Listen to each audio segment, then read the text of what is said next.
Okay, so yung Pilipinas daw, number one sa digital literacy at saka sa ano to, online child abuse. Well, oo.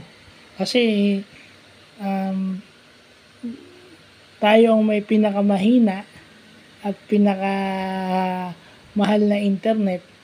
So, pag gagamit tayo ng online class din, mabagal yung internet natin, yun yung nagiging factor ng digital illiteracy. Di ba? Kasi minsan yung ating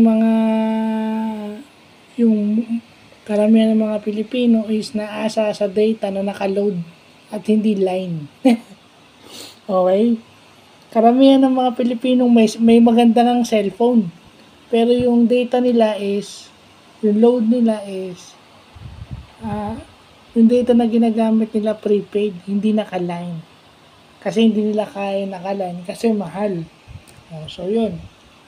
At saka syempre, dahil maraming kapit sa patalim dito, kahit yung mga bata na-exploit. Alam nyo, ito yung nakakapanlumo makita online. Pero, isi-share ko na lang din. Ito. No, kasi may mga batang, minsan, maraming mga minor de edad na babae yung biktima ng yung anti-bureaucracy law, yung bureaucracy. Alam nyo na ibig sabihin nun. Ang famous na biktima nun is si Katrina Halili, di ba? So, hindi ko nasasabihin. So, nakakaano lang malaman na tayo, biktima ng, number one sa digital illiteracy, kasi mas malaki yung digital divide natin. Hindi pa natin nasosolve yung digital divide. Kasi mabagal nga yung internet connection natin dito, mabagal pa. At saka bihira yung mga tao na may wifi access. No?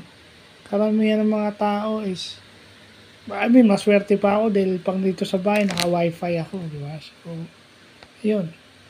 Isi-share ko na lang itong vlog, yung link sa Instagram with this vlog. So, yun lang po.